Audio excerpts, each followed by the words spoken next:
마태복음 19장 3절로 12절입니다. 찾으셨으면 3절로 12절 합독하시겠습니다. 바리새인들이 예수께 나와 그를 시험하여 이르되 사람이 어떤 이유가 있으면 그 아내를 버리는 것이 옳으니까?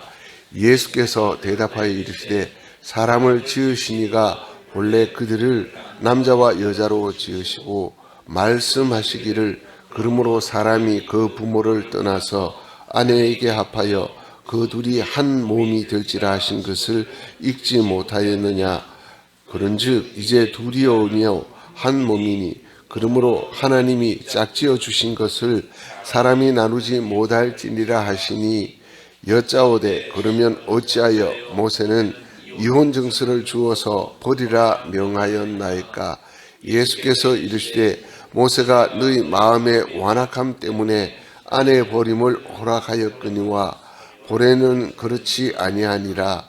내가 너희에게 말하노니 누구든지 음행한 이유 외에 아내를 버리고 다른 데 장가드는 자는 간음함이니라. 제자들이 이르되 만일 사람이 아내에게 이같이 할진대 장가들지 않는 것이 좋겠나이다. 예수께서 이르시되 사람마다 이 말을 받지 못하고 오직 타고난 자라야 할지니라. 어머니의 태로부터 된 고자도 있고 사람이 만든 고자도 있고 천국을 위하여 스스로 된 고자도 있도다. 이 말을 받을 만한 자는 받을지어다. 이 시간은 독신에 관한 교훈이라는 제목으로 9절로 13절, 12절 말씀을 상고하고자 합니다. 9절입니다. 내가 너희에게 말하노니 누구든지 음행한 이유 외에 아내를 버리고 다른 데 장가드는 자는 간음함이니라. 오늘 합독한 3절로 12절은 마태복음 5장 27절로 32절, 마태복음 5장 27절로 32절을 함께 상고하면 예수님께서 교훈하시고자 하는 뜻을 바로 이해하는 데 도움이 되리라 생각합니다. 5장 27절로 32절입니다. 또 간음하지 말라 하였다는 것을 너희가 들었으나 나는 너희에게 이르노니 음욕을 품고 여자를 보는 자마다 마음에 이미 간음하였느니라. 만일 네 오른 눈이 너로 실족하게 하거든 떼어내버리라. 네 백체 중 하나가 없어지고 온 몸이 지옥에 던져지지 않는 것이 유익하니라. 또 일렀으되 누구든지 아내를 버리려거든 이혼 증서를 줄 것이라 하였으나 나는 너에게 이르노니 누구든지 음행한 이유 없이 아내를 버리면 이는 그로 간음하게 함이요 또 누구든지 버림받은 여자에게 장가드는 자도 간음함이니라. 예수님께서 산상수훈에서 살인에 관한 율법에 이어 간음에 관한 율법과 그 본래 의미를 말씀하셨습니다. 살인에 관해서 21절로 26절, 간음에 관해서 27절로 32절, 절수로는 동일하게 6절씩입니다. 그러면 살인과 간음 중 어느 것이 더 중대한 범죄에 해당되겠습니까? 사람들은 대개 살인은 매우 중대한 범죄이지만 간음은 살인에 비한다면 중한 범죄가 아니라고 생각할 수도 있을 것입니다. 심지어 현대 국가 중 어떤 나라들에서는 간음은 법적으로 아예 범죄가 아니게 되기도 했습니다. 이러한 분위기 가운데 살고 있기에 교회에서조차 간음에 대해 가볍게 취급할 우려가 있습니다. 사실 이제 성적인 방종이나 이런 문제에 대해서 교회도 더 이상 나서서 말하기가 어려운 시대가 되었을 수도 있습니다. 그러나 생각하기에 따라서는 간음이 살인보다 더 악한 범죄일 수 있습니다. 살인은 한 사람의 생명을 박탈하는 범죄이지만 간음은 한 가정의 생명력을 박탈하는 치명적인 범죄이기 때문입니다. 만일 가족 중에 살인을 당한 식구가 있다면 그것은 매우 불행한 일이기는 하지만 그로 인해 가정이 더욱 돈독하게 결속될 수도 있습니다. 그러나 가족 중에 간음에 관련된 식구가 있다면 그 가정은 파괴당하게 됩니다. 간음은 가정의 생명을 살해하는 악한 행위인 것입니다. 성경을 살펴보면 하나님께서 간음을 여러 가지 규례를 두어서 엄금하셨습니다. 그 이유는 단순히 간음의 윤리적 부도덕성 때문이 아니라 하나님께서 구별하신 백성에게 민족적 순결을 요구하심으로써 당신의 거룩하신 속성이 가정을 통해 재현되기를 바라신 것입니다. 레위기 19장 2절, 레위기 19장 2절입니다. 너는 이스라엘 자손의 온 회중에게 말하여 이르라. 너희는 거룩하라. 나 여호와 너의 하나님이 거룩함이니라. 본문으로 돌아가서 본문에 등장하는 바리새인들은 자신들은 육체적인 간음 행위를 하지 않았다고 해서 스스로 의롭다고 여기고 이런 질문을 가지고 예수님 앞에 나타났습니다. 오늘 우리도 어쩌면 이혼이나 성적 부도덕 문제를 대할 때 같은 자세가 될 수 있습니다. 우리는 누가복음 18장 9절로 14절에 기록된 바리새인과 세리의 기도를 새겨 들어야 할 충분한 필요가 있습니다. 누가복음 18장 11절입니다. 바리새인은 서서 따로 기도하여 이르되 하나님이여 나는 다른 사람들 곧 토색, 불의, 간음을 하는 자들과 같지 아니하고 이 세리와도 같지 아니함을 감사하나이다. 우리들도 바리새인들처럼 육체적 간음을 하지 않은 자신의 삶을 의로 내세우면서 오늘의 국가와 사회를 비난만 하고 있지는 않은지, 아니면 본문의 바리새인들처럼 이혼 정서를 주고 자유롭게 이혼할 정당한 사유가 무엇인지에 관심을 쏟는 위선자 무리에 속하지는 않았는지 심각하게 반성해야 할 것입니다. 예수님께서는 육체적 간음을 하지 아니했다고 해서 간음을 하지 않은 것이 아니라 여자를 보고 음욕을 품는 자, 반대로 남자를 보고 품에 안기고 싶은 마음을 품은 자마다 이미 간음한 자들이라고 말씀하셨습니다. 이 세상에 간음의 문제에 있어서 깨끗한 사람은 아무도 없다는 사실을 예수님께서 지적하신 것입니다. 9절 말씀, 오늘 본문 9절 말씀은 배우자가 음행한 것이 분명하거든 이혼하고 다른 상대와 결혼하라는 말씀이 아니라 지금의 배우자에 만족하지 못하는 타락한 인간성을 질책하시는 말씀인 것입니다.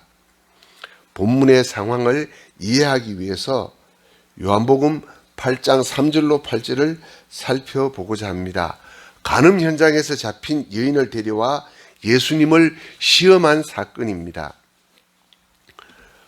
서기관들과 바리새인들이 간음 중에 잡힌 여자를 끌고 와서 가운데 세우고 예수께 말하되 선생이여 이 여자가 간음하다가 현장에서 잡혔나이다.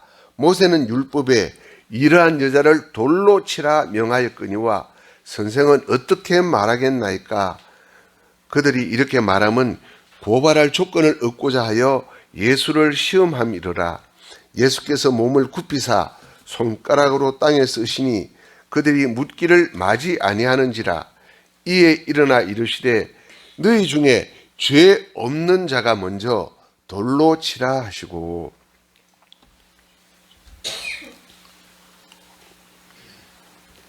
예수님께서 여기 말씀하시고자 한 것은 무엇입니까?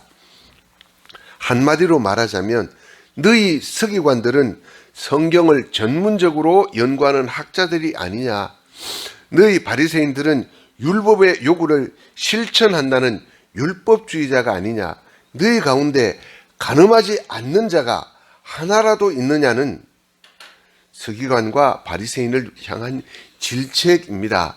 사실 우리의 본성은 하나님의 말씀의 뜻을 깨달을 수밖에 없습니다. 그들은 율법을 문자적으로 해석해서 자신들은 간음하는 자가 아니라고, 간음하다가 현장에 붙잡힌 여자를 데리고 왔지만 하나님의 불꽃 같은 눈 앞에서 자신들도 예수님께서 산상보훈에서 말씀하신 대로 육체적으로는 간음을 행하지 않았지만 마음속에 음란함이 있음을 스스로 인정하고 물러가지 않을 수 없었을 것입니다.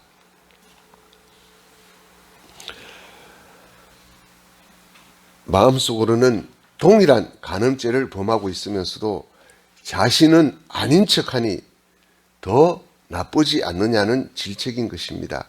그들은 힘없는 여자는 붙잡아서 비난하고 고발하고 정죄했지만 본처를 버리고 동생의 아내와 재혼한 헤롯 안티파스에 대해서는 그가 자기의 아내에게 이혼장을 써주었다 아니면 써주었을 것이라는 것을 핑계로 침묵하였습니다. 본문 9절은 예수님께서 세례 요한이 옳다는 것을 인정하신 것이며 세례 요한을 죽인 헤롯 안티파스와 헤로디아를 정죄하신 것입니다. 10절로 12절입니다. 제자들이 이르되 만일 사람이 아내에게 이같이 할진대 장가 들지 않는 것이 좋겠나이다. 예수께서 이르시되 사람마다 이 말을 받지 못하고 오직 타고난 자라야 할지니라. 어머니의 태로부터 된 고자도 있고 사람이 만든 고자도 있고 천국을 위하여 스스로 된 고자도 있도다. 이 말을 받을 만한 자는 받을지어다. 10절은 문자로만 읽으면 납득하기 어려운 구절이 됩니다. 제자들이 이르되 만일 사람이 아내에게 이같이 할진대 장가 들지 않는 것이 좋겠나이다. 이 말을 만일 사람이 아내에게 이같이 할진대를 바른 성경은 남편과 아내의 관계가 그와 같다면으로 번역했는데 직역하면 남편이 아내에게 이혼을 요구할 수 있는 조건이 이렇다면이 됩니다. 예수님과 바리새인들 사이의 논쟁은 예수님께서 헤롯과 헤로디아를 정죄하시고 세례 요한이 옳다고 선언하심으로써 종결되었지만 남성이 우월한 위치에서 쉽게 이혼과 재혼, 나아가 축첩까지 가능했던 당시 풍습은 예수님의 가르치심이 제자들에게까지 상당히 낯설게 느껴지게 했던 것 같습니다. 제자들조차 예수님의 말씀대로라면 결혼이란 심각한 구속이며 그럴 바에야 차라리 독신으로 사는 것이 훨씬 낫지 않겠느냐는 반응을 하게 만들었습니다. 예수님은 제자들이 독신으로 사는 것이 좋은 것이라는 질문에 대해 그렇다 또는 아니다로 대답하지 않으시고 독신 생활은 아무나 할 수 있는 것이 아니라고 말씀하셨습니다. 11절 이 말을 받는다는 말은 독신 생활은 지적인 이해로만 할 수 있는 것이 아니라는 말씀이고 지적인 이해의 범위를 넘어 그와 상응하는 도덕적 의지가 충족되어야 함을 표현하는 말씀. 독신 내지 금욕 생활을 할 수 있는 사람은 인간적인 고집이나 선택에 의해서 자제하는 것으로 가능한 것이 아니라 위로부터 부름을 받고 은혜를 입어 믿음으로 응답함으로써야 가능함을 가르치신 것입니다. 예수님께서 12절에 새 유행의 독신 내지 금욕 생활을 예시하심으로써 이를 분명히 하셨습니다. 첫째, 어머니의 태로부터 된 선천적인 성불구자 또는 성욕이 완전히 핍절한 자를 예수님께서는 비정상적인 상태가 아니라 하나님께서 독신 생활로 부르신 것이라 가르치신 것입니다. 레위기 21장 20절에 선천적이든 후천적이든 신체적으로 성불구자 상태가 되면 제사장이 될 수 없었을 뿐만 아니라 여호와의 총회에 가입할 자격이 주어지지 않았던 것은 선민 국가에 관한 말씀이지 당사자 개인에 관한 교훈이 아니라는 사실에 유의할 필요가 있습니다. 둘째, 정치 또는 이교의 종교적 이유로 사람이 만든 성불구자는 하나님의 뜻과 전혀 배치되는 경우입니다. 셋째, 천국을 위하여 스스로 된다는 말은 천국을 얻기 위하여가 아니라 천국의 요청과 천국에 대한 깊은 관심 때문에 독신 생활을 하는 것을 가리킵니다. 이 말에 대해 결혼한 사람이 천국을 위하여 결혼 안 한 사람 같이 산다는 의견은 위험한 해석이 될 소지가 있습니다. 참된 고자는 육체적인 쾌락에 빠질 수 없도록 된 사람이 아니라 육체적인 쾌락을 거부하는 사람이다라고 하였습니다.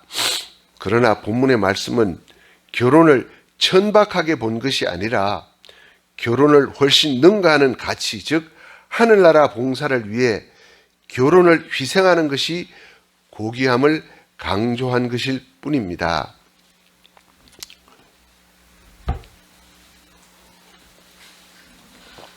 오늘날은 이 하늘나라를 위해서 독신 생활을 선택하는 것이 아니라 다른 이유로, 특별히 경제적인 이유로 독신을 선택하는 경우가 많습니다.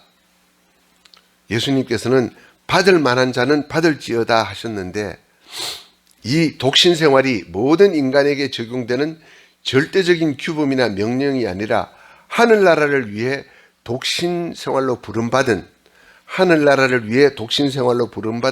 소수의 사람들의 선택적 규범이라는 사실을 우리에게 말씀하신 것입니다. 디모데전서 4장 1절로 3절은 혼인을 금하는 것을 외식하는 것으로 선언하였습니다.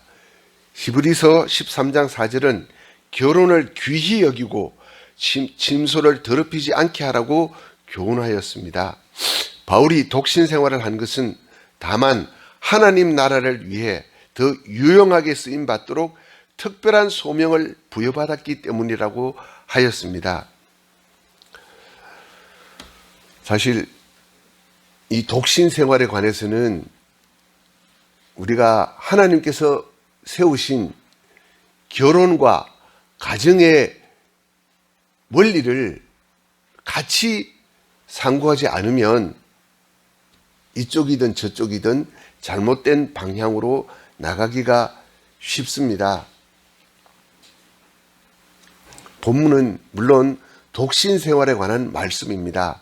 그러나 우리는 오늘날 이 사회 현상 속에서 바른 판단과 바른 교훈을 할 열정을 가져야 합니다. 바울은 교훈하기를 결혼하지 않고 주님을 섬기는 것이 보다 유익한 것으로 가르쳤습니다. 그러나 우리는 당시의 시대적인 상황을 이해하고 이 말씀을 읽어야 합니다. 박해와 핍박 속에서 복음을 증언해야 하는 전도자들에게 있어서 가정을 돌보는 것은 거의 불가능할 만큼 어려웠을 것입니다. 또한 천국 사역이 너무나 긴급해서 정상적인 가정의 인연도 포기하는 것이 당연했을 것입니다. 예수님도 세례 요한도 바울도 결혼하지 않았습니다. 그러나 우리는 베드로가 전도 여행할 때 아내를 데리고 다녔다는 사실도 기억할 필요가 있습니다. 고린도전서 9장 5절입니다. 우리가 다른 사도들과 주의 형제들과 게바와 같이 믿음의 자매된 아내를 데리고 다닐 권리가 없겠느냐 이렇게 말씀했습니다. 로마 가톨릭의 경우는 독신을 보다 더 거룩한 것으로 간주합니다. 수도사나 수녀만 아니라 신부들의 독신을 주장하며 지금까지 지켜오고 있습니다. 그렇다고 독신 자체를 로마 가톨릭의 전유물인 듯 생각해서 무조건 잘못되었다고 판단해서도 안 됩니다.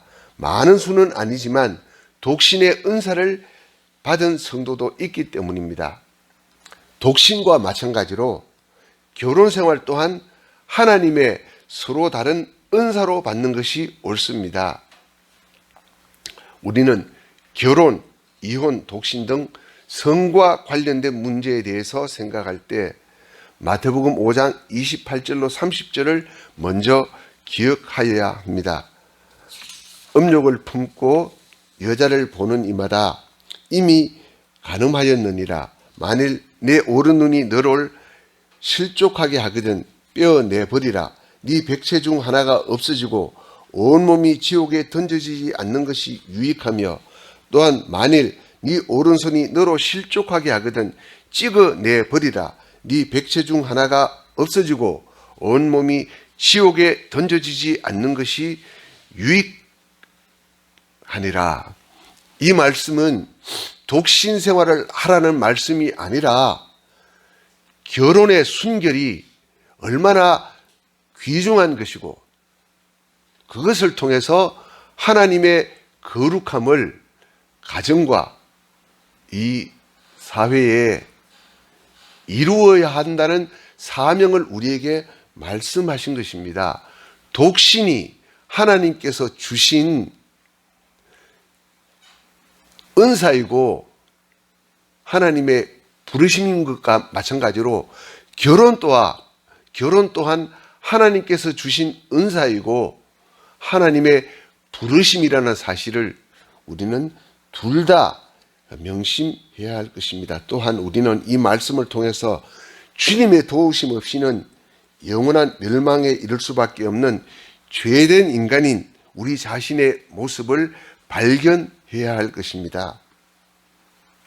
우리는 결혼이든 독신이든 절제 생활이든 하나님께서 부르시는 부르심을 발견하기 위해서 끊임없이 하나님께 나아가야 할 존재인 것입니다. 기도하겠습니다. 하나님 아버지, 하나님께서 사람을 만드시되 남자와 여자로 만드시고 하나님께서 가정생활을 통해서 하나님의 온전하심을 완성하도록 하셨음을 기억하게 하여 주옵소서. 아버지 하나님, 하나님께서 거룩하심과 같이 우리도 거룩함을 가정을 통하여 완성할 수 있는 저희들 되게 하여 주옵소서. 또한 하나님께서 하늘 역사를 위해서 우리를 부르시되 절제하고 또한 금용할 것을 부르셨다는 사실도 기억할 수 있게 하여 주옵소서. 예수님 이름으로 기도합니다. 아멘.